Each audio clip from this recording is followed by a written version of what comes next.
Hi అండి. అందరికీ నమస్తే. మీరెలా ఉన్నారు? నేను బాగున్నాను. ఈరోజు బిస్కెట్స్‌తో కేక్ అండి. 4 ఒరియో బిస్కెట్స్ ప్యాకెట్స్ తీసుకున్నాను. ప్యాకెట్స్ ఓపెన్ చేసుకొని ఒక ప్లేట్‌లో వేసుకోవాలి. మిక్సీ జార్ తీసుకొని మిక్సీ జార్‌లో వేసుకొని మెత్తగా పొడుము చేసుకోవాలి. మెత్తగా మిక్సీ పట్టుకోవాలి. మిక్సీ పట్టుకొని ఒక గిన్నెలో వేసుకోవాలి. ఇది పిల్లలకైతే త్వరగా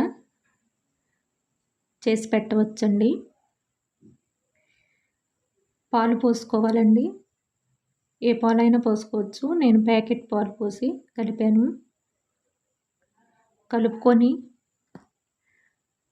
మెత్తగా పేస్ట్ లాగా కలుపుకోవాలండి. కలిపేసుకొని ఒక ప్లేట్ తీసుకొని టీ గ్లాసులు తీసుకొని టీ గ్లాసులో గోధుమ పిండి కానీ లేకపోతే నెయ్యి కానీ నూనె కానైనా రాసుకోవచ్చండి. రాసుకొని కలుపుకున్న గ్లాసుల్లో వేసుకోవాలి. నాకైతే హాస్పిటల్కి వెళ్ళాలి కదండి, త్వరగా అయిపోతుంది. జీడిపప్పు కానీ బాదం పప్పు కానీ వేసుకోవచ్చు. స్టవ్ వెలిగించుకొని ప్యాన్ పెట్టుకొని ప్యానులో అడుగున మూత వేసుకొని మూత పైన ఈ గ్లాసులను పెట్టుకొని మూత పెట్టుకొని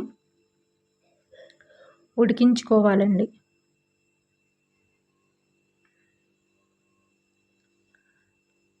ఉడికించుకున్న తర్వాత మూత తీసివేసి చూడండి, బాగా పొంగినయి. కేక్ రెడీ అయిందండి. గ్లాసులో నుండి తీసివేసి చిన్నగా ముక్కలు కట్ చేసుకోవాలి. నేనైతే ముక్కలు కట్ చేయలేదండి. ఈ వీడియో నచ్చితే లైక్ చేయండి, షేర్ చేయండి, సబ్స్క్రైబ్ చేయండి. ఒక్క లైక్ ఇవ్వండి. Thank you.